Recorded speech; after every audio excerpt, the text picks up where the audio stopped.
Արեզ շնորհակալ եմ, որ եկաք տաղավար, մի քանի թեմաների հետ կապված կլսենք նաև ձեր խոսքը եւ այսպես տարին սկսվել է եւ զարգացումները տարածաշրջանում եւ ոչ միայն բավականին, այսպես ասենք, ծանր են։ 3 տեղեկություն եղավ, որ ԱՄՆ Հայոց կաթողիկոս Գարեգի երկրորդի հրավերով եպիսկոպոսա ժողովը տեղի կունենա Ավստրիայի Սանქტ Փյոլթեն քաղաքում փետրվարի 16-ից 19-ը։ Սա իհարկե մայրաթորից նաև եղավ հաղորդագրություն, որ սա արարողակարգային է, այսինքն այսպիսի նախադեպեր եղել են։ Խնդրեմ ես մասով ձեր տեսակետը, մենք գիտենք, որ տիրադարները, այսպես ասենք, միացած Նիկոլ Փաշինյանին հայ առաքելական եկեղեցու դեմ արշավին են, բայց Լատիվ հայ ժողովրդին նաև վեհապարվոր կանգուն ենք, բայց իրենք ինչ քայլերի կշարունակին գնան, համեցեք իմիջիալոց այդ միացյալ նահանգներից է Տեր-Հովնանն էլ այդևս միացավ արդեն այսպես հրապարակային եւ Միքայել Սրբազանը շատ տեղին ուղղակի խոսքով ոչնչացրել էր Սույնանձին, համեցեք։ Բարև ձեզ, շնորհակալ եմ հրավերքի համար։ Ուրեմն այո, այսօր մենք ունենք այդ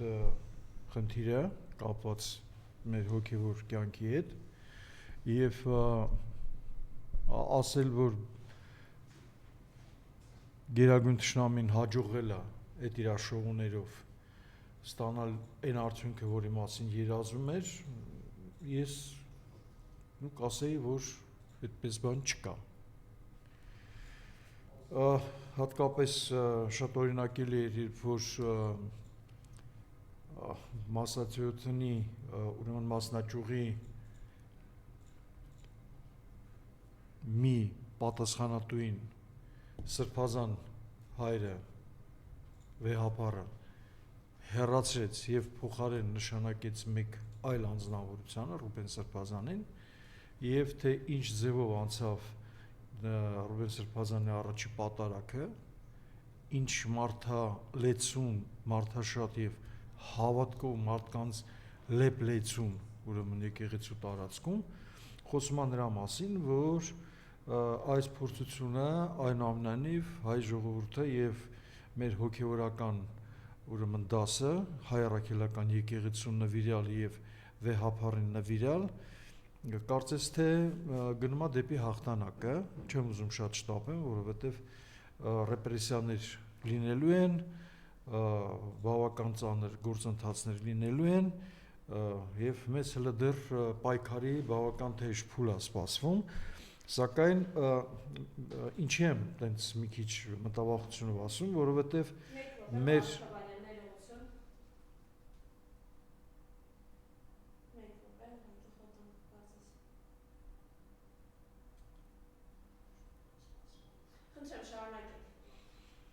Եվ այսօր ես գիտեմ մի բան, որ այդ շիզոֆրենիկ այդ հոգեկան խանգարված անձնավորությունը ինչքան շատ է ապտակներ ստանում, ինչքան շատ է ինչ-որ հարցերում պարտություն կրում, այդքան ավելի շատ է կատաղում, ավելի շատ է հիշաչարվում եւ սկսում մուռ հանել աչուձախ, ինչը վերում է այն ամեն ինչին, ինչ որ մենք այսօր ունենք։ Այն որ փետրվարի 16-ից 19-ը հոգևոր խորհուրդը պետքա տեղի ունենա, համարում եմ, որ մի փոքր էլ ուշացած է, բայց լավ է, որ գոնե այնուամենայնիվ վեհապարը գնում է այն ճանապարհով, որ պետք է արդեն նաև եկեղեցին ցույց տա իր ուժը, իր ամբողջ ուրեմն հարվածային բռունցքի, ուրեմն ազդեցության չափանիշներով։ Ու ես դա հոգեբանական տեսանկյունից եմ ասում, ոչ թե ֆիզիկական բռունցքով ներազդելու, որտեղ հոգեորականը երբեք իրան թույլ չի տա ինչ-որ նմանաձև ներազդման ճանապարհը։ Հետևաբար ես սպասում եմ, որ եթե մինչև փետրվար ավելի ծանր բաներ չլինեն, օրինակ պատերազմ չսկսվի, մենք կունենանք բավական լավ եւ ուժեղ արդյունք մեր հոգևոր դաշտում։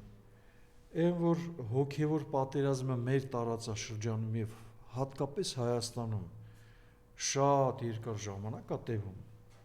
Ուղղակի հիմա հասել է իր գագաթնակետին, երբ որ մենք պետքա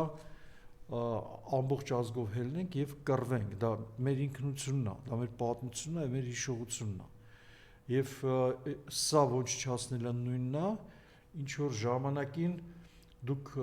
չգիտեմ, կհիշեք, թե չէ, հատկապես իմ սերունդը հաստատ կհիշի, մի փոքր ինձանից փոքր սերունդը, մեծ սերունդը ինձանից հաստատ ավելի լավ կհիշի, որ նացիստական Գերմանիայում մեծ հայերենական պատերազմի ժամանակ ուրեմն մարդկանց վրա ներազդելու հոգեբանական տարբեր տեսակի հեղուկներ, դեղամիջոցներ, դեղաբույսեր, ուրեմն փորձառություններ էին անում մարդկանց իմբիցիլ դարձնելու ձևաչափով։ Այսինքն, երբ որ մարդը կենթանից, տանշնից, կատվից, ոչ մի բանով չի տարբեր, իրան ինչ ասում են այդ բային, այդ հրամանը, որ տպում են, ինքը կուրորեն կատարում է։ Եվ նացիստական Գերմանիան բավական լուրջ հաջողություններ էր հասել իմիջալուց եւ փորձարկումներն էլ կատարում էր հիմնականում ուրեմն համակենտրոնացման ճամբարների ուրեմն զոհերի վրա։ Այս պահին փաստացի մեզ ավելի ուժեղ, ավելի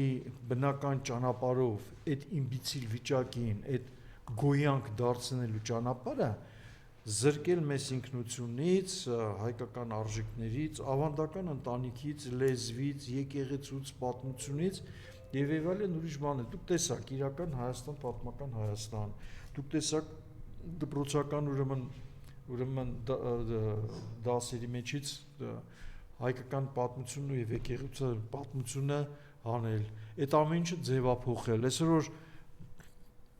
իմ փոքր երեխաներ ունեմ, 8 եւ 10 տարեկան, հա, իրանց մաթեմատիկայի, ասենք թե խնդիրները, երբ որ կարդում ես, վատանում ես։ Իսկն այնց բաներ է մեջը գրած, որ ուզում եմ հասկանամ այդ գրողը, այդ ապուշը։ Հասկացել որ երեխաների համար է գրում, որտեղ ինչ որ սեռական բնույթի ինչ որ բաներ են զուգորդվում կամ ինչ որ քարոշ ներքին թաքուն քարոշություններ են արվում։ Սա որևէ մեկը զննել է, փորձաքննության անցկացրել է այդ ամեն ինչ, այդ տեքստերը, հանձնարարությունները, առաջադրանքների մեջ ինչեր է գրված եւ ով է դա հաստատել։ Կրթության, գիտության, մշակույթի եւ ես չգիտեմ ինչ նախարար տիկին դուք այդ ամեն ինչը մի հատ զննել եք, գիտեք ինչի մասին է խոսքը։ Լավ, խոսքը սա ուղարկի շեղվեցի, բայց բավական լուրջ կապ կա սրա մեջ, որովհետեւ այդ քաղաքականության տարերից մեկն է, հա, գնալ եկեղեցու դեմ, որովհետեւ եկեղեցին մնացել է միակ հավաքական ուժը, որը նույնիսկ այն պարագայում, եթե պարզվի, որ Հայաստանը արդեն կապիտուլյացիայի է ենթարկվել, հանձնվել է թշնամուն, այնուամենայնիվ իրավիճակի է հələ այսօր մոբիլիզացնել ժողովրդին, հանել պայքարը եւ տանել Հայաստանը դեպի շանս ունենալ Հայաստանը դեպի փրկության տանելը։ Այդ մի հատ փուճուր շանսը բնականաբար էս գերագույն թշնամին հանձնարարություն է ստացել, ջախջախել, քայքայել եւ այլն։ Մեկ եւ երկրորդը բնականաբար եթե գործը հասնի ընտրություններին, չլինի պատերազմ եւ պատերազմի ճանապարհով սուտ, պատերազմի ճանապարհով, ոնց որ եղավ 44-օրյա պատերազմը եւ մնացած է, հետո դրան հաջորդող ռազմական գործողությունները ամբողջությամբ պայմանավորված, կազմակերպված, երկկողմանի ձեռքի տված իրականացված, հա։ Եթե չլինի այդ պատերազմը, որը այդ ընտրությունների հարցը կփակի եւ կլինի այլ խնդիր, ուրեմն բնականաբար եկեղեցին կարա շատ մեծ դերակատարություն ունենա, որ սրանք չընտրվեն։ Բնականաբար եւ ստեղից է գալիս այս աշճանի ուժգին ոտնձգությունները այս ամեն ինչի վրա։ Հատկապես նայեք,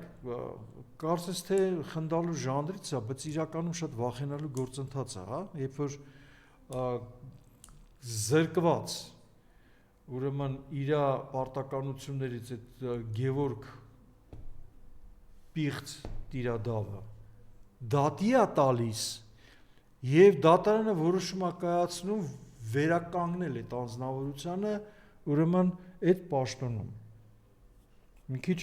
ծիծաղալու է, էլի։ Իսկ հնարավոր է, որ այսօր, ասենք թե նույն մեր դատարանը որոշում կայացնի, որ Գերմանիայի կանցլերը իրավունք չունի զբաղեցնելու իր պաշտոնը եւ իր փոխարեն պետք է այդ տեղը զբաղեցնի Ալեն Սիմոնյանը։ Այսինքն ձեզ թվում է, որ մեկը մյուսի հետ կապ չունեցող ժանրից է, բացարձակապես խիստ հավասարաչափ թյուրիմացություն է, էշություն է, բառի բուն իմաստով։ Այսինքն նախ վերցնում են այդ դատական հայցը ուրեմն քննության, արդեն էշություն է, հետո մի հատ էլ որոշում է կայացվում։ Այս դատավորին եւ դատարանին ուզում եմ հարցնեմ, դուք իրավաբանական կրթություն ունեք, արդյոք։ Այո, թե ոչ։ Ես մի քանիսը օրինակներ ունեմ, հենց իմ անձնական օրինակով, հա, որ այսօր փաստացի անգամ վարչական դատարաններում, հա, իրականացվում են քաղաքական որոշումներ։ Օրինակի համար ես դատի եմ տվել մի ֆեդերացիայի, որը ապօրինույթ զավթել է այդ ֆեդերացիայում դիրքը, ֆեդերացիայի նախագահ եւ այլն։ Եվ դատավորը որոշում է կայացրել, որ կապ չունի, որ օրենքը իրանց դատու չի տալիս։ Կարևորը, որ այնտեղ 1/3 ձայնը որոշիչ է։ Այսինքն դուք հասկանում եք, չէ՞, կրթություն, իրավաբանական կրթություն ունեցող դատավորը ասում է, որ օրենքը կապ չունի։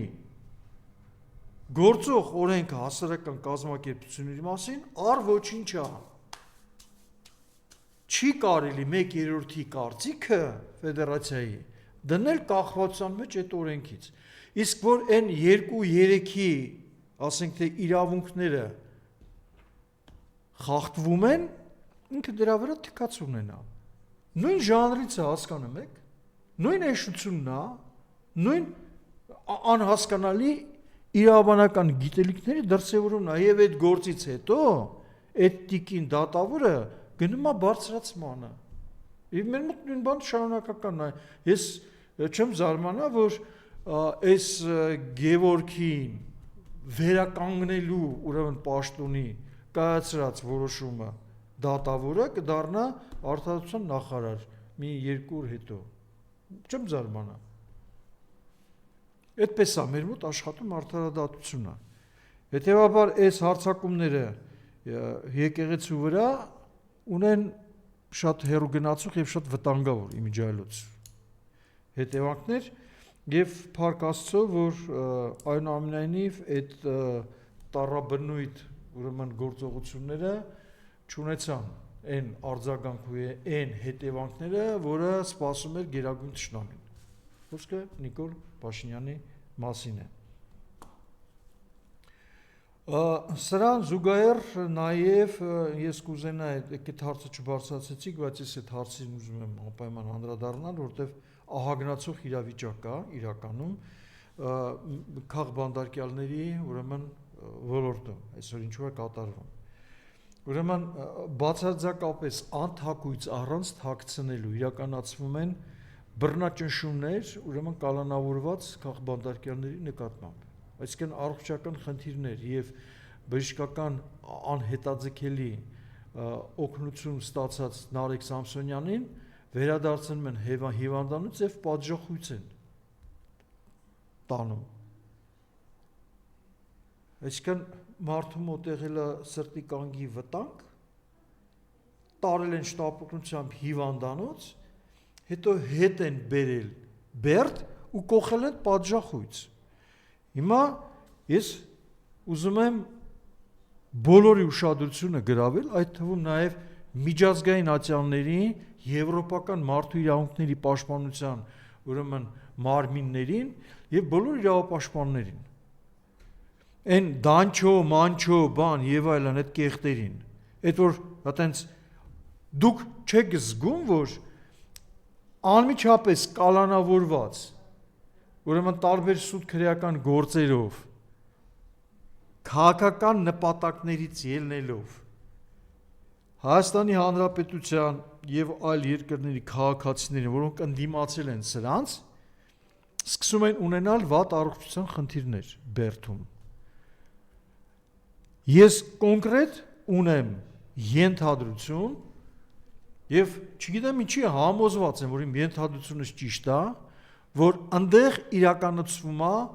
մարդկանց կյանքի նկատմամբ ներգործում սպանելու նպատակով։ Եթե վաղը չեմ ուսորը, այդ մարդիկ նույնիսկ ինչ որ պատահական կամ անսպասելի որոշումով ազատ կարձակվեն, ապա շատ կարճ ժամանակում ինչ որ հիվանդություններով հնարավոր է որ մահանան։ Որովհետև չի կարա նման զուգատիպություն լինի։ Եթե դուք ուզում եք ասեք, որ դա բանտարկյալների ինչ որ դերասանությունն է, բայց կան բժշկական կոնկրետ որոշումներ, չէ՞, դա ամեն ինչի վերակեյը հաստատումներ։ Եվ դա նույն նիկոլական բժիշկներն են, չէ՞ որ գալիս են, հաստատում են, ասում են, հա, այս խնդիրը կա,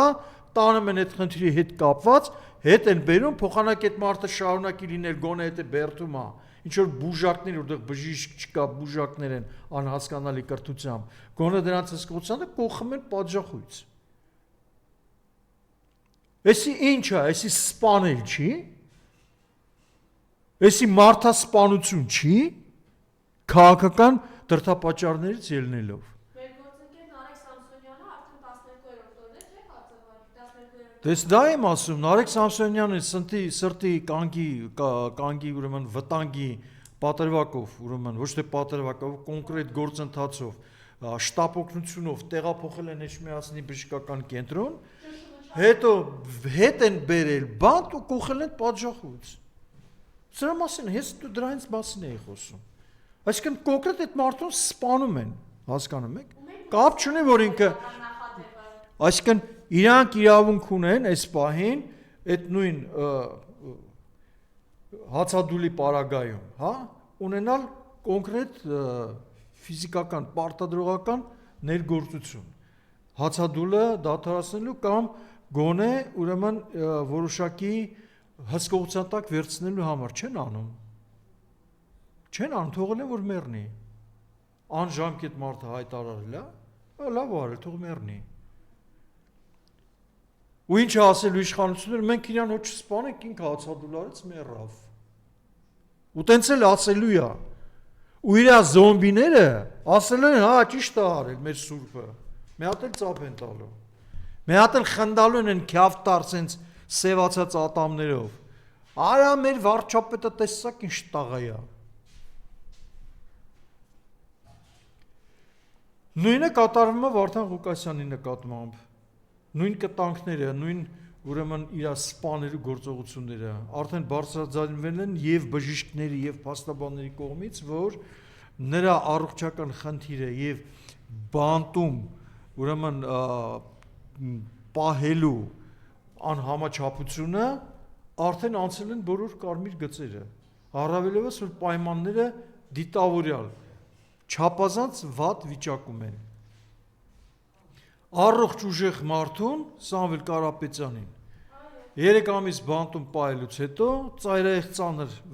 առողջական վիճակում երկկողմանի թորքաբոբո եւ այլն բերել էին տնային կալանք ու միևնույն է դատախազությունը նորից փորձեր արել նրան կալանավորելու այդ վիճակում։ Այսինքն նայեք,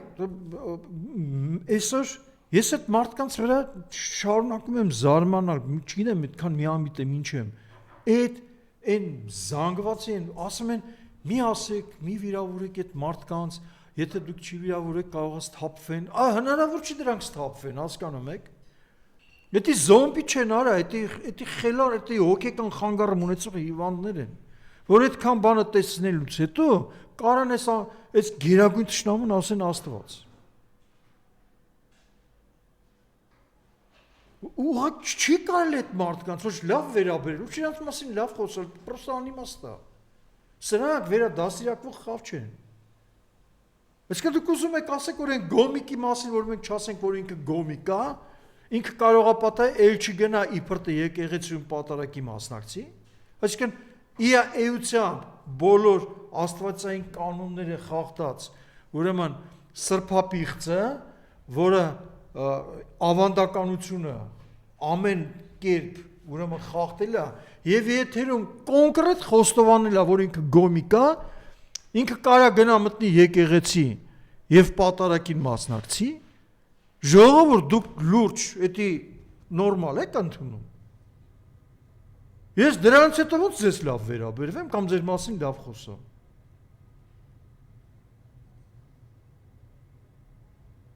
Լավ, ասենք թե ձեզ պարտադրել են, բերել են, ստիպել են, որ գնաք։ Մի մտեք եկեղեցի, եկել եք այդտեղ կանգնել եք, մի մտեք եղեք, բացում եկեղեցին։ Ինչ որ մի ձևով ցույց տվեք, որ ձեզ բերել են, ստիպել են, բայց դուք պիղծ չեք արա, որտեղ այդ եկեղեցում ձեր երեխեքին են կնքել, հարսանիքներն են արել։ Այդ ամեն ինչը всё թքակ, թքել, բանա, մոռացաք, հա։ Այդ կարգալույց ասենք թե հոգևորականները, որ տեսել են հիմի կատարում, դա նորմալ է ձեզ համար։ Դա նշանակում է, որ դուք ոչ հավատացյալ եք, ոչ էլ Աստծո հետ կապ ունեք։ Ալելի դրացու, շինցու, կազմակերպված շոուներ են։ Որ դուք իսկի աթեիստներ չեք, կարող է մուսուլման եք, ուղղակի փող են տվել, որ գնաք իբր թե այնտեղ այդ կարգալույսները ձեր հարսանիքի արարողությունը կատարեն։ Ամոթ ձեզ, շատ ամոթ ձեզ։ Ես, հա։ Եթե այս թեմայով ավարտեցիք, ուղղակի զուտ իմանաք էլի։ Պետական պարտքը հասավ 14 միլիարդ 531 միլիոն դոլարի դեկտեմբերի 31-ի դրությամբ։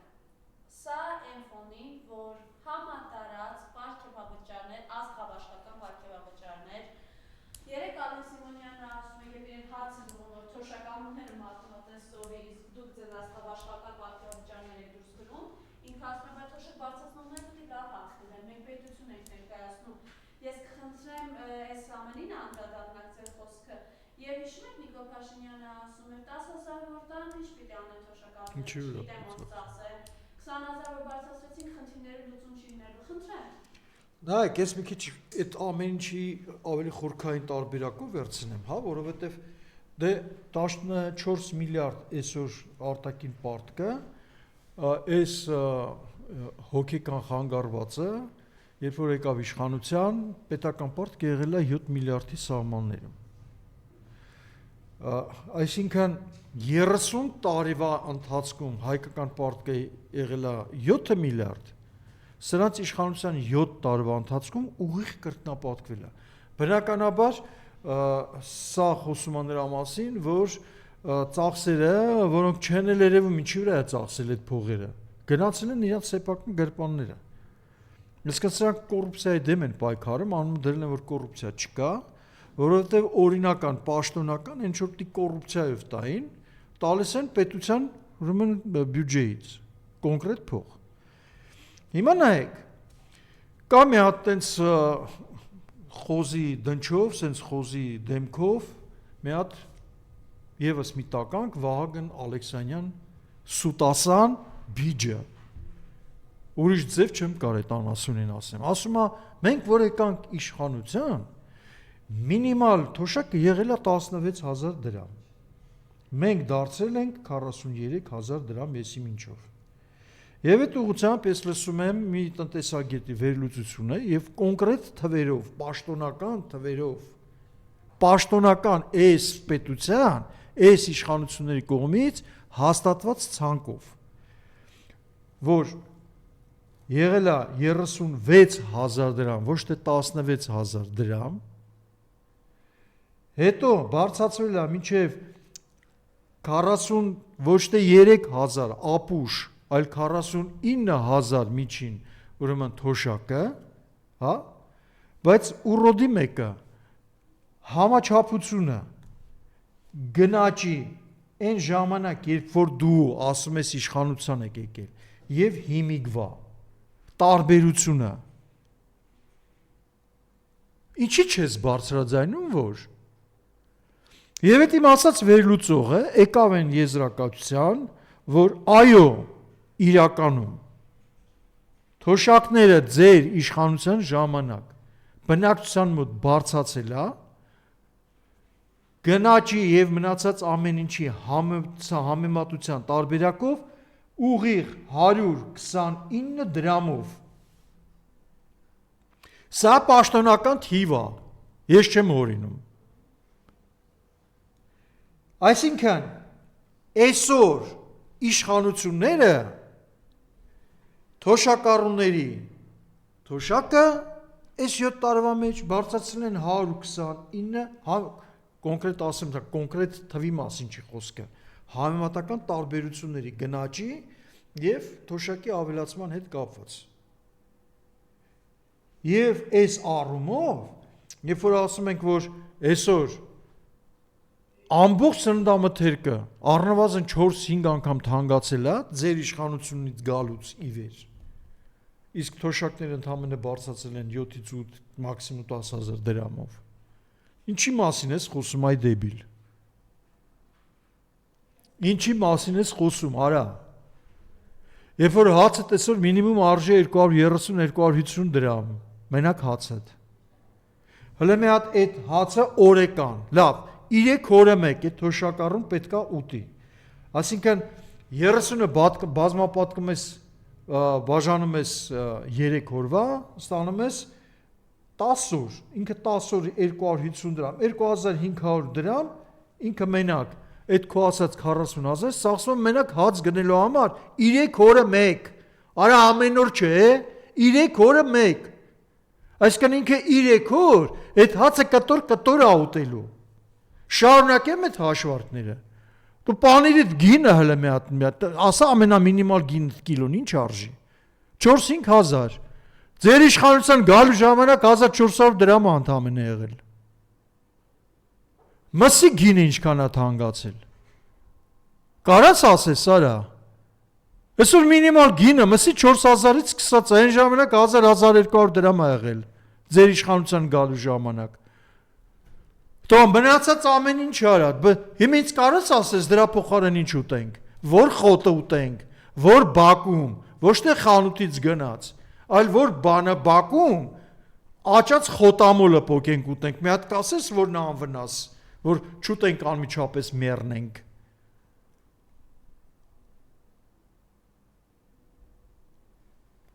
այդ ֆոնի վրա այ ալեն այ խոշոր բան եղջերավոր կենթանի ուրիշ բան քեզի չեմ կարող ասեմ այսինքն Դու թոշակ էլ չես խոսում արա, թոշակ բարձացողները պետքա լավ բարձատրվեն։ Դու էլ թոշակ ես բարձացել, որ հələ մի հատ էլ այդպես բան ես ասում։ Դուք հələ որ անդադ ասում եք թոշակ չենք բարձրացնելու։ Բարձրացնում ենք ինչ անենք, ինչի վրա են, իրան գիտեն ինչի վրա են այդ փողը ծախսելու։ Է, լուրջ ես ասում արա։ Դե հա իրանք ձեր նման կրթված չեն, իրանք չգիտեն, ասենք թե 7-8 միլիոն պարգևավճարը ոնց պետք է Դուբայներում ծախսեն ցկալով ու տժալով ուրեմն համատարած սատանայական թիսակատարական պարերով ծնունդներ նշեն այդ ձևի ծախսելու ձևը չգիտեն դե հաստատ թող ոչ մեկ չկասկածի արա բայց այդքան ցինիկ կարելի անել այդ ձևի միզել թոշակառուի վրա, այդ խեղճ մարդկանց վրա, որ կոպեկի չեն կարող հասցնեն, կոմունալ ծախսերը հոգաներ, իրանց գումարը չի հերիքում կոմունալ ծախսերը փակելու համար։ Այսինքն իրանք ամսվա կտրվածքով պետքա 3 օրը մեկ ուտելու համար 2500 դրամ ծախսեն հաց գնելու համար, որ 3 օրը մեկ են, իսկ 3 օրվա մեջ են մի հացը ուտելու, հա? Ու մնացած գումարները պետք է պարտք մնալով փակին կոմունալ վարձերը ու հələ պարտք մնալով այդ պարտքը գնալով կուտակվելու է, հետո ինչ-որ մի հատ վարչական որոշումով գալու եք ունեցվածքը խլեք պարտքի դիմաց։ Էդ եք անելու, դրան եք գնալու, հարգելի թոշակառուներ, հարգելի իմ համաքաղաքացիներ, հայեր, եթե հայ եք,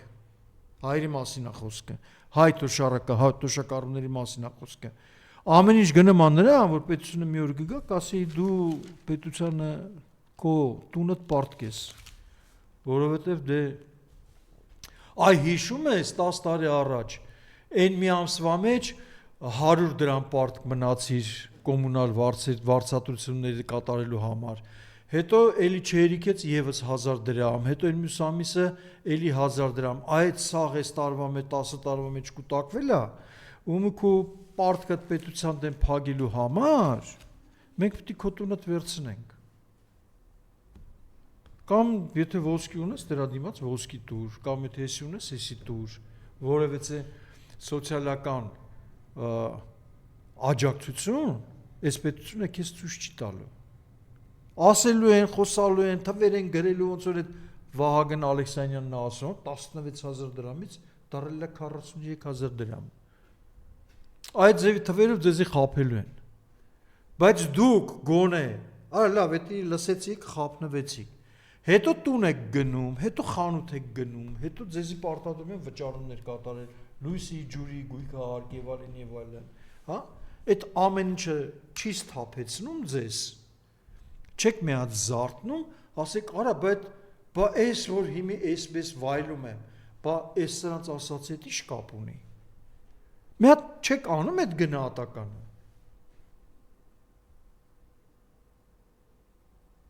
Եթե չեք անում, դա ձեր մեղքն է, ուրեմն տենց էլ պետք է ապրեք։ Եթե դուք այդ գնահատականը չեք անում, ու ուշքի չեք գալիս հասկանալու, ձեզ խաբում են։ Հարգելի թոշակառուներ, ձեր հաշվին Դուբայում քեֆեր են անում, ուրեմն Չինաստանում այդ հիմա սովորում է գերագույն թշնամու, ոչ պակաս թշնամի տիկինը, մի հատ էլ սոց ցանցերում չիներեն է ինքը,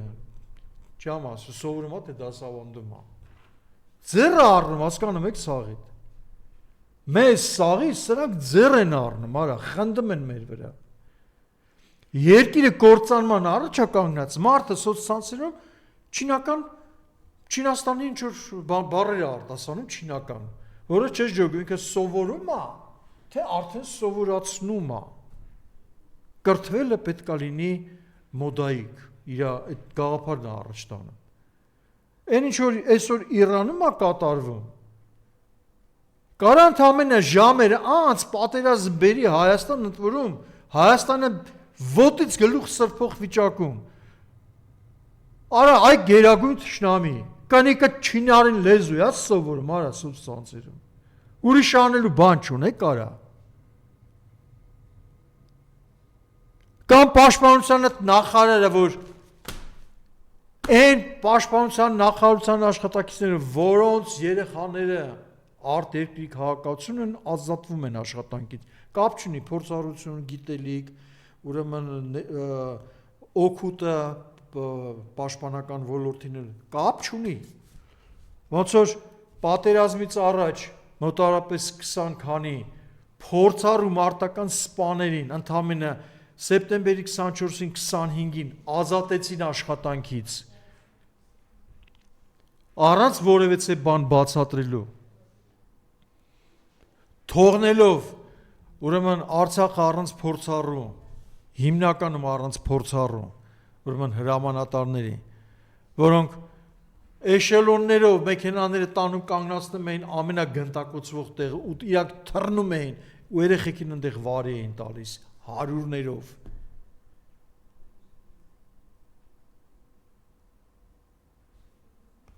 Մարդը նորամտությունները եւ նորարարությունները պաշտպանության բանակում ցույց տալիս 3 հոգու կանգնացրել է համազգեստը հագցրել, այս սա բանակի նորոգումների, նորարարությունների ուրեմն հետևանք է, շորա, զենք, զինամթերք, պաշտպանողական ուրեմն հայացակարգ, ինչ ձև են ընդդիմանալու, եթե հենց հիմա պատերազմ սկսեց Ադրբեջանը, ոչ մի բան դրա մասին։ Բնակչությանը նախապատրաստել անսպասելի ցանկացած վիճակին, ոչ մի շոր են իրանք, համազգեստ են նոր սարքել, բարենորոգում են արել, ուրեմն բանակում։ Ու ես չեմ հասկանում, այդ մարդու տեսքին նայում ես, ամեն ամիս թշերը ուռում է, այդ պաշտպանության նախարարի, մեկը ուշադրություն դարձել եք,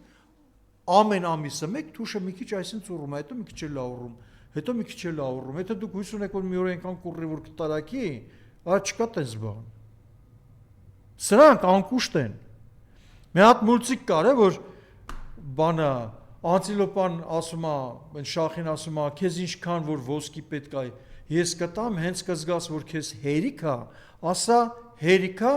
ես կդադարացնեմ։ Ու սկսում է այդ ոսկին թափել այդ Շախին, այդ Շախն էլ ասում է, էլի արդեն ոսկին լցրել է, ըսկի բերանը փակել, արդեն քթով է խոսում։ Ինքը շարունակում է քթով, արդեն ծածկվել է, վերջ։ Ինքը մեկը քթով ասում է, էլի, մինչև ամբողջությամբ իրան ոսկին ծածկում է, ինքը սատկում է։ Սրանք այդ կարգին, հասկանում եք, սրանք անկուշտ են բացարձակապես։ Այս 14 միլիարդը դուք գոնե բնակչություն, դուք տնտեսություն, ես էլ չեմ հասկանում, բայց գոնե կարդում եմ տնտեսագետներին, Հրանտ Բագրատյանին եմ լսում, այնտեղ Մերկումյանին եմ լսում, էլի լիքը բանին եմ լսում, Թաթուլ Մանասյանին եմ լսում, որոնք լուրջ տնտեսագետներ են, հա։ Մեր հնայի աճը, մեր պետական եկամուտները արդեն չեն կարող այլևս սպասարկել այս արտաքին պարտքը, պրոստը, ֆիզիկապես, այսինքն պետությունը դեֆոլտի մեջ է։ Այսինքն պարտկատերը պետք է ասի դու այս երկիրը չունես, Սարա, սա իմ երկիրն է, որտեղ դու քո պարտքը չես կարող պագես, քո պարտքի դիմաց քո սաղ ամեն ինչը տալիս ես ինձ։ Իսկ ում ենք մենք պարտ, գիտեք։ Իսկ գիտեք, որ մենք Թուրքիային էլ ենք պարտք, Իսրայելին էլ ենք պարտք։ Ես չեմ զարմանում, որ պարզվի նաև մենք ամեն ամիս նաև Ադրբեջանից ենք պարտքի դիմաց գումար ստանում։ Չեմ զարմանում, չունեմ տես տեղեկություն, բայց բացարձակապես ֆանտաստիկայի ժանրում չի։ Ուսած շարունակապ բան։ Իմի նայեք, ինչու եմ ես վախում պատերազմից։ Ընդ որում ցանկացած պահին, սկսած մի ամիս, մի ժամ հետո, 10 օր հետո, վաղը չէ մյուս օրը։ Իրանում իրականացվեցին շատ լուրջ, ուրեմն հակակառավարական կազմակերպված եւ հրահարված բացահայտ ձևով արևմուտքի կողմից, ուրեմն գործողություններ, հա? Ամբոստություններ, կրակոցներ, սպանություններ եւ այլն եւ այլն։ Անմիջապես մարտական գործողությունների բերվեցի Իսրայել ամբողջ ուրեմն զորամիավորումները համար մեկ պատրաստականությանը, ուրեմն բոլոր ամերիկյան հենակետերում, տարածաշրջանում սկսեցին ամենակարճ ու ամենաարագ ճանապարհով իրականացնել զնումներ, զենքի մատակարարումներ եւ վերազինում, ուժեղացնելու գրուպիրովկաները, որոնք Պարսից ծոց ուղարկվեց եւս բավական լուրջ քանակությամբ նավատորմ ամերիկյան, բրիտանական, ֆրանսիական, նպատակը ռազմական ներխուժում Պարսկաստան, ռազմական ներխուժում Իրան, Իրանի օրինական ուրեմն իշխանություններին փոխելու համար։ Եվ պարզա չէ, որ Իրանն էլ ասում է, ես խփելու եմ, ես կռիվ եմ անելու, ես իմ երկիրն է, ես իմ հողն է, ես իմ ջուրն է, կզովենք, կպարտվենք, բայց կռվելով ենք պարտվելու։ Եվ Թրամփի ուղի կոչեցած Զանգեզուրի միջանցքը ստույգ հետախուզությունը Իրանի հայտնում է, որ դա օգտագործվելու է Ամերիկայի կողմից Իրանի դեմ որպես հենակետ։ Եվ կոնկրետ արդեն հայտարարություն է տվել, որ մեծագույն ցավով ենք ընդգծում, որ փաստացի Հայաստանը սկսել է հակաիրանական իր գործողությունները, Իրանի դեմ ուղղված գործողությունները։ Այսինքն հասկանալի չի, որ Հայաստանը հայտնվում է սենց խաչա ձև հարվածների ու կնիկների տակ։ Այսօր մենք կասկած ունենք, որ արդից չի օգտվելու Ադրբեջանը, որը բոլոր ուրեմն հարձակվող ուժերի ամենակարևորագույն դաշնակիցն է։ Ադրբեջանը համար 1 դաշնակիցն է Թուրքիայի համար 1 դաշնակիցն է Իսրայելի համար, ինքը չի կարա լինի Թրամփին ոչ դաշնակից, որտեղ Թրամփը այնտեղ մեծ քանակությամբ բիզնեսներ ունի, եւ Թրամփը չի թաքցնում, որ տարածաշրջանում իր համար Ադրբեջանն է կարևոր։ Եվ մի անգամ չի, երկու անգամ չի, որ ասել եմ, Թրամփը պաշտոնապես հայտարարել է, որ Ադրբեջանի եւ Հայաստանի մեջ վեճի ժամանակ Հայաստանին չի պաշտպանելու։ Ինքը չի ասել, որ պաշտպանելու եմ Ադրբեջանին, բայց ինքը նաև չի ասել, որ չեն պաշտպանելու երկու կողմերին։ Ինքը ասում է չեն պաշտպանելու Հայաստանին։ Ժողովուրդ, չեն պաշտպանելու Հայաստանին։ Տուպոյների համար երրորդ անգամ եմ ասում։ Թրամփը ասել է այդ վեճի մեջ Հայաստանի եւ Ադրբեջանի չի պաշտպանելու Հայաստանին, որովհետեւ Ադրբեջանում լուրջ բիզնեսներ ունի։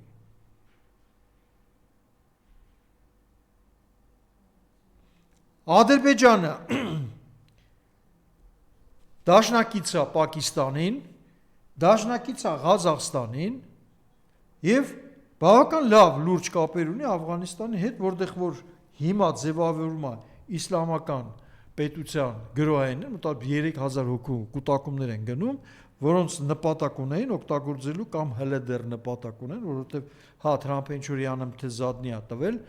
բայց դա տակտիկական ուրեմն հնարք է, որովհետեւ այդ պահին ինքը միշտ բան է, վռազի մեկն է, չէ, ասում է, հետո դուք ջոգում է, որ հələ դեռ պահ չի,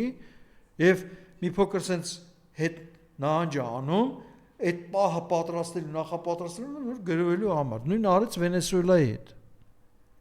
Ինքը ասեց, այն պահը որ եկավ պիտի աներ, զգաց որ հələ պատրաստ չի, յանում թե ոչինչ չի անում, մեկ էլ մենք սաղ էս առավոտը զարթնում ենք, իմանում ենք, որ Մադուրոյին կնգա հետ արևանգել են։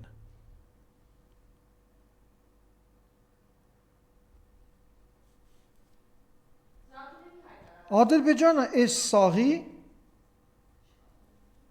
դաշնակիցն է, ուրեմն ամենամոտիկ, համար 1։ Հիմա եթե սաղ սրանք իրար հետ միասին սկսեն խփել Իրանին,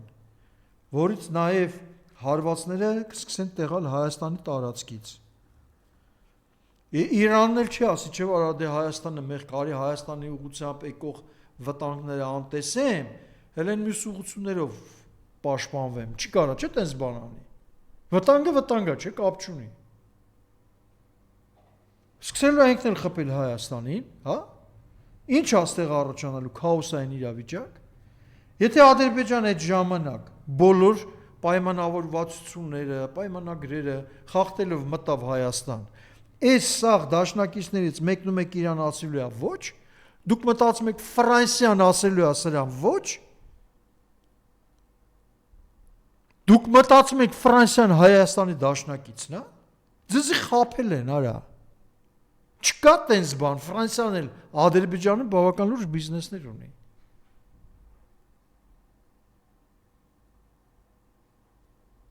Մենք вообще դաշնակից չունենք։ Մեզ տարել է, մեկուսացում, մեզ տարել է ինքնավոչնչացման ճանապարհին կատարյալ դիտավորությամբ։ Կոնկրետ հանձնարարականներով եւ հանձնարարություններով։ Դուք մատնանշեցիք Զատուլինի ուրեմն խոսքը։ Մոտարապես նույն խոսույթի մեջ էլ նաև Սալավիովի ասածներ։ Որտեղ որ Սալավիովը որպես Ռուսաստանի քաղաքացի արդեն բարկանում ասում է լավ մեր շահերը ստեղ երբ է մեր պետությունը պաշտպանելու։ Դուք եք Սալավիովի դեմ ելնում կամ Զատուլինի։ Հա իրանք շատ են սիրում Հայաստանին, իրանք իրոք մեր մեծ բարեկամներն են եւ բազմիցս դա արել են եւ ապացուցել են, բայց իրանք Ռուսաստանի քաղաքացիներ ոչ թե Հայաստանի։ Պապետի Ռուսաստանի շահերից խոսան։ Բա դեբիլ չեն արա։ Այս գերագույն թշնամու նման հորիած երկրի թշնամին չեն։ Բա իրանք ասում են միջանցքը տվեցիր, մեծ թուրան լինելու է, քո սահմանները քո ստրատեգիական, ռազմավարական գործընկերների հետ մոտավորապես 3000 կիլոմետրից ոչ պակաս խորությամբ ընդհատվելու են։ Քո սահմանները Չինաստանի, Հնդկաստանի, Պարսկաստանի, Ռուսաստան ջան, էլ չի լինելու։ Լինելու է բացարձակապես ՆԱՏՕ-ով զինված, ՆԱՏՕ-ի կողմից լիքը ռազմաբազաներով լեփ-լեցուն լցոնված թուրան վազանում են արա, իրանք իրանց երկրի քաղաքացիներն են։ Մենոնցից ինչ-որ մեկը դրա մասին խոսում, անդիմություն, ու խոսացեք բա սրա մասին, ինչի ձեն չեք անում։ Իրավիճակը շատ վտանգավոր է։ Թող ոչ մեկ չմտածի, որ հիմա, որ այնտեղ կրքերը հանգստացվել է, որ այնտեղ մոտ 12000 հոգի, ուրեմն այդ խառնակիչներին կալանավորել, որում խուլիգաններին են կալանավորել։ Կոնկրետ անկարգություններ, զինված հարձակումներ, կողոպուտներ, սպանությունների մեջ մասնակցած, ուրեմն տերորիստների են կալանավորել 12000 հոգի մարդ։ Ցուցարարներ ձեռ չի տվել Իրանի իշխանությունները։ Կոնկրետ որոնք հելն են ցուցարարներ, որոնք կարծիք են հայտնել, մտահոգություն են հայտնել, ցանկություն են, դրանց ձեռ չի տվել։ Այն զենքը ձեռով մարդկանց վրա կրակել, ուժայինների վրա կրակել, խանութներ կողոպտել, շենքերի վրա հարձակվել, բերդերի վրա հարձակվել հանցագործներին ազատող, դրանցից 12000 հոգի կալանավորել են, մոտավորապես 300 հոգի սպանել են։ Հա, հիմա իրանց իշխանությունները ասում են, որ իրավիճակը վերցրել են հսկողության տակ, որ Ռոդզբի ինչ-որ բան է արել, Թրամփն հայտարարել է, դե հա, հիմա հարվածելու կարիք չկա, որտեվ Իրանում էլ մարդ չեն սպանում։ Ես չեմ հավատում այդ հայտարարությանը։ Բացարձակապես, որովհետև գործընթացները ռազմական ճնշում գործադրելու, տարբեր տեսակի սանկցիաներ կիրառելու, շարունակական են, շարունակում են խեղդել Պարսկաստանին։ Եվ ամեն ինչ անում են, որ Ռուսաստանը այնքան զբաղված լինի ուկրաինական պատերազմում, որպեսզի չկարողանա զբաղվել ուրեմն Իրանով։ Զատուլինն էլ էր չէ՞ զգուշացնում, որ այդ Զանգեզուրի միջանցքի ծրագրում ռուսներին հենց այդպես է ուզում են ներգրավել Նիկոլ Փաշինյանը։ Միանշանակ այո, եւ դա էլ ուզում է անի, այսինքն նայեք, գնում է այնտեղ Պուտինի ոտերին անգնում, հետաքրքիր լավ բաներ ասում, ինչ որ sense բանը ու միշտ ես նայում եմ Պուտինի այն ձեռառնող ժպիտը, որ ինքը լսում է այս։ Գիտի խափում է, չէ՞։ Գիտի որ սուտ ասում, որտեվ հենց Ռուսաստանից հետ եկավ, մի անգամից շատ կտրուկ ցուցադրական Եվրոպայի եւ ԱՄՆ-ի համար հակառուսական ինչ-որ մի բան անել։ Այո, նաեւ հակառուսական քայլերից մեկն է Զանգեզուրի միջանցք հասկացողությունը, կոնկրետ սրա կողմից ձեռնարկված եւ նախաձեռնված։ Շարունակական ուրեմն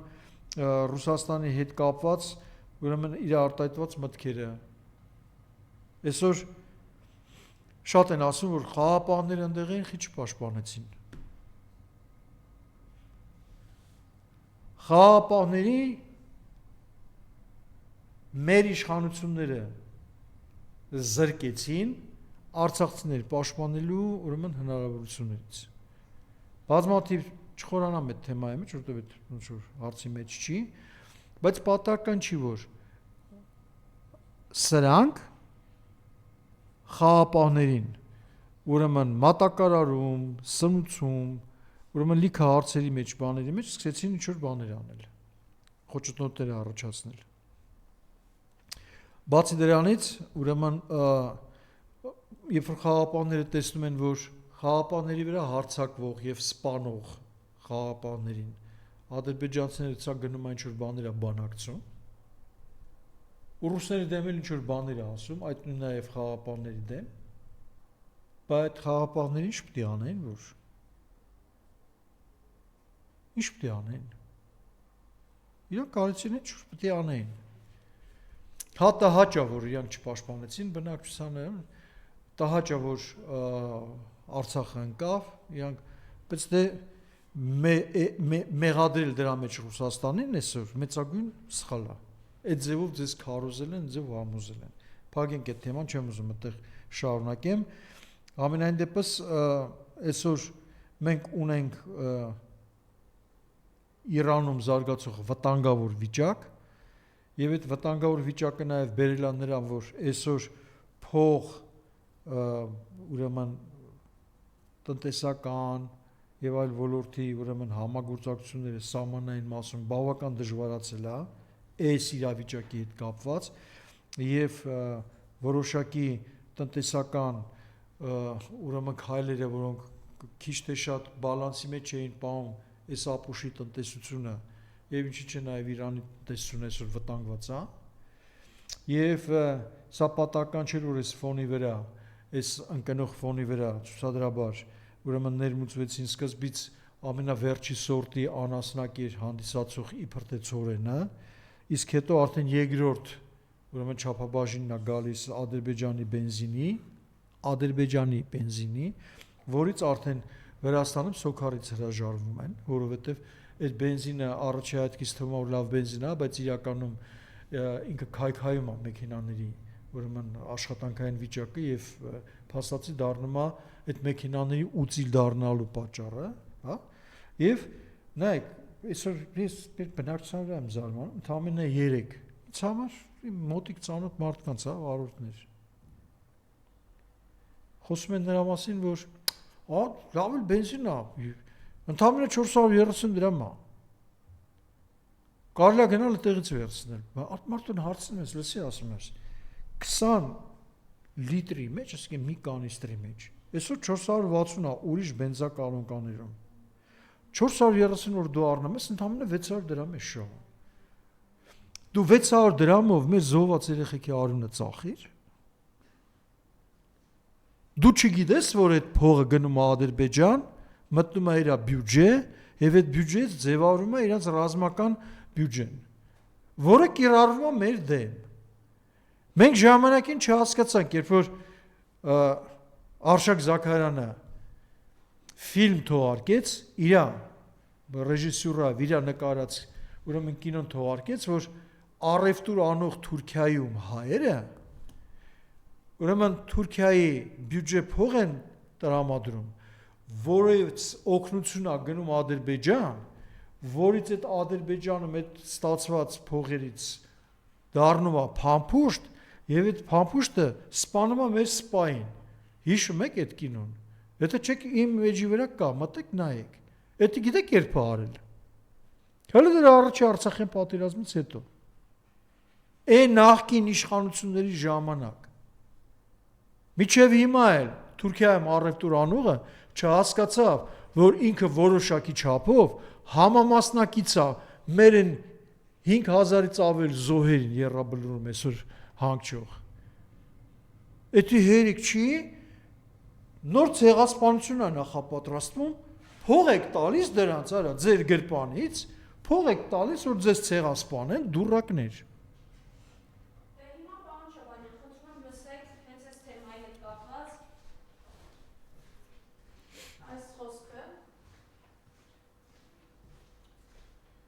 Ադրբեջանը շատ պրագմատիկ ղեկավարություն ունեցող երկիր է, որն առաջնորդվում է իր երկրի պետական շահերով։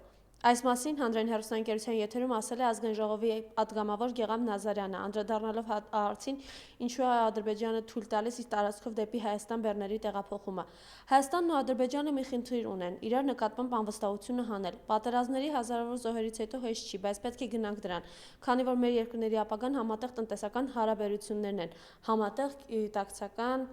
շահի գիտակցումը։ Սա ասում է Գեգամ Նազարյանը, ինչ ունեք ասելու։ Ես այդ Գեգամ Նազարյանին Facebook-ում անդրադարձել եմ, հետո լիքը հայհոյանքներ եմ լսել, որ դուք հասկանում եք այս մարդու հոգեկան վիճակը, դուք հասկանում եք այս բաներին, չեմ հասկանում։ Իր երեխու արյունը ծախած մարդու չեմ հասկանում։ Դա լի իրավունքն արա։ Օրենսը կրվում է 5 անգամ ավելի ես իրենց կֆուր եմ տալիս։ Ցավոքսրտի եթերով չեմ կարող։ Երեխա կորցրած արա դու յանամ ընդդիմադիր էիր, Հայաստան դաշինքում էիր, դու յանամ այնտեղ Նիկոլ Հերացի բան, Նիկոլ Դավաճան բան էիր գոռում, հիմի ոտից գլուխ մտել ես կներեք արտասում Նիկոլի Տրուսիկի մեջ, ու իր խաղաղությունն ես քարոզում, արա։ Երեխուտ անունը օգտագործելով, ու ես պետք է հասկանամ, որ ինքը հոգեկան ծանր վիճակի մեջ է։ Չկա տենց բան, ինչ հոգեկան ծանր վիճակ։ Կոնկրետ շահ, իր անձնական սեփական շահ, որի համար նաև օգտագործում է իր որդու զոհվելու հանգամանքը, որին շատ եմ հարգում ու որի առաջ խոնարհվում եմ։ Որդու առաջ, ոչ թե իրան, իր նման անասունին, ինքը ինձ համար անասուն է, բառի բուն իմաստով։ Մենք կարես ասես քո տնտեսության զարգացման համար Ադրբեջանը ինչ է անում, քոր մի ապրանքն է տանում ծախում, որ այդ ապրանքից առաջացած եկամուտը լցնի Հայաստանի բյուջեի մեջ։ Մենք կարես օրինակ բերես, դեբիլ։ Այդ որ տենց սիրուն բաներ ես ասում, խոսքեր ես ասում, մի հատ կարես այդքան տղամարդկություն ունենաս, ասես ով է գրել տվել ձեռդ, որ դու անգիր ես արել, հետո եկել ես էդի եթերներում մեզի հրամցնում ես։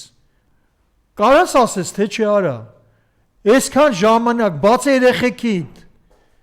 պետությունդ ոնչացնելուց ու սպանելուց բացի, Ադրբեջանը քու համար ինչ է արել։ Բենզին է ուղարկել, որ ստեղ էժան ծախեն, ու այդ առաջացած գումարով իր բյուջեն լցնի, դա քո համար արել արա։ Այդ էս բնակչության համար արել արա։ Ես կոչ եմ անում բոլոր ադրբեջանական բենզին չօգտագործող կալոնկաներին, այդ բենզալցակայաններին։ Մի հատ ձեր ուղիղը մի քիչ աշխատացրեք, ձեր եկամուտը թող մի քիչ ես հավաստում շատ քիչ կպակասի, ձեր գները իջացրեք այդ գներին, խփեք դրանց։ Այս բնակչությունը գիտակցություն չունի, որ չգնա եւ չգնի այդ բենզինը։ Բայց եթե դուք գիտակցություն ունեք, արա, լավ, գոնե ձեր գրպանի շահից ելնելով։ 460 դրամը դուք էլ սարքեք 430, 30 դրամը որ դուք իջացնեք, ոչ մի բան չեք կորցնելու։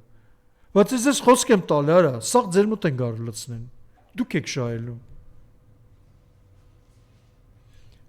Փողի շրջանառության իրական ճիշտ ձևաչափը տնտեսության մեջ նրա արագ շրջառությունն է։ Երբ որ դու դնես, արագ հանես, նորից ներմուծես ապրանքը, բերես նորից դնես վաճառես։ Իսկ դրա համար ապրանքը պետք է էժան լինի։ Քո եկամուտը կարող լինի 1 դրամ, բայց դու այդ 1 դրամ եկամուտը ստանաս ժամը 1, ոչ թե բերես 10 դրամի եկամուտ ակնկալես ու 10 ամիս, 20 ամիս սպասես, որ այդ 10 եկամուտը, այդ 10 դրամի եկամուտը ստանաս։ Շուկան լցվում է այդ քո ապրանքով, դու հետո երկրորդ անգամ այդ ապրանքը չես կարող, կամ եթե գնում բերում ես այդ ապրանքը, դա արդեն չի ծախվում։ Իջացրեք ձեր գները, ժողովուրդ։ Լցակայաններին եմ դիմում։ Դուք էլ իջացրեք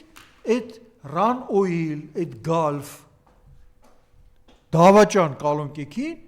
գներից նույնիսկ մի քիչ էլ ցածր։ 1 դրամ 429 դրամ դրեք։ 1 դրամ էժան դրեք։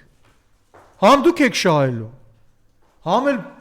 Ադրբեջանը մեր վրա փող չի աշխատելու, որը ծախսելու է մեզ ցեղասպանելու համար։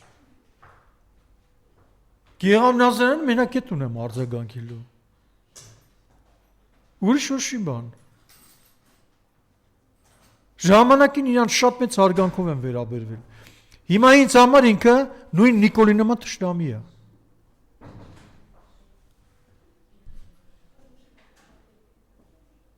Եթե էլի հարցեր ունեք։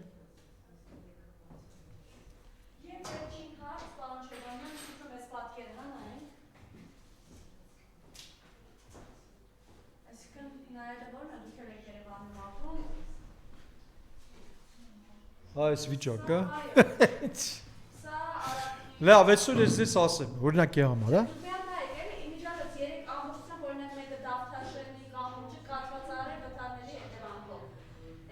Ես կոնկրետ իմ օրինակ ունեմ, այս ամեն ինչի հետ կապված, դրա մասին եմ ուզում խոսամ, հա, երեք և այսօր, մի կերպ դպրոցի հետ եմ աշխատում, դպրոցականների եմ տեղափոխում, մի կերպ կարողացել եմ լիքը վտանգների և լիքը հարվածներից ուղղակի Աստծո կամքով, պատականության սկզբունքով, խուսափել ուրեմն բախումներից և այս ուղղությամբ, հետևած ուղղությամբ, շրջվելով, ուրեմն սահելով մի կերպ հասնեմ տեղ։ Այսօր նույն բանն է կատարվում, բայց գիտեք ինչն է հետաքրքիրը։ Այսօր առավոտյան 8:30 Դալմա մոլի բնակելի շենքը որ կա, այդ շենքի դիքը պիտի իջնեմ, դանդաղ եմ շատ գալիս, թեթև արգելակում եմ, մեկ էլ տեսնում եմ, արգելակում եմ ինչի պատճառով, որովհետև 8:15, 20, 8:30 Ավինյանը նոր տեխնիկա է դուրս բերել փողոց, որպեսզի աղալցում անեն և որոշակի չափով բարելավեն փողոցների վիճակը։ Եվ իմ մեքենան, միջև այդ մեքենա սաղելով գնում է, տո իմ արգելակիներս չեն պահում, մի կերպ կարողանում եմ խուսափեմ հարվածից, մի կերպ։ Մոտարապես մի 15 րոպե սպասում եմ, որ այդ մեքենան տեղ աղակալումները բաները անի, Աթենքի փողոցը ծայրածիր կատվածահար սարքելով, պրոբկաներ սարքելով, ամբողջությամբ։ Ինքը դժվարությունով դուրս է գալու, որտեղ մեքենաները չեն կարում զիջեն, սխալով իջնում են, չեն կարում զիջեն, ոչ թե չեն ուզում, չեն կարում, սխալով իջնում են, չի կարում մտնի, որ շարունակի այդ աղալցումը։ Մոտ 15 րոպե սպասել եմ, ինչի որ կարացել է մի կերպ մտնի, ու ես էլ կարացել եմ գնամ։ Նույն ձևի հիմա ես մոտարապես ասեմ ձեզ Թումանյան Մոսկովյան խաչմերուկից պիտի թեքվեյաց սվետաֆորի տակից։ Եմ եկել տեսել դեպիս մեքենա սխալով գալիս է իմ վրա։ Հասցրել եմ մի կերպ ձախ քաշեմ, խուսափեմ իր հարվածից և հակառակ կողմից խախտում անելով, որտեղ այնտեղ մենակ շրջադարձ է տալիս այդ գոտիից։ Մտնեմ աջ, որտեղ ինձ խփում էր այդ ավտոն, դա էլ ցերեկն է եղել, միջև հիմա, հենց հիմա մեքենաները սահում են, ձեր հասցեում, Չարենցի փողոց, երբ որ բարձրանում ես դեպի ուրեմն Ջոն Կիրակոսյանի դպրոց, այդ սաղ այդտեղ ճանապարհը սաղցա դաշտ է, բացարձակապես դպրոց է, չէ, ծնողներ երեխեքին պետք է բերեն դպրոց հասնեն, ամբողջությամբ սաղցա դաշտ է։ Սա Ավինյանի Երևանն է, այն Ավինյանի, որ ասում էր ասեք կանենք, այսինքն մենք ենք ասել էլի, որ քաղաքում ավտոները բան անեն, լիժա քշեն, դահուկը հակած լոտկաներ լինեն, նավակներ լինեն, էսի մենք ենք քեզ ասել, որ դու անես,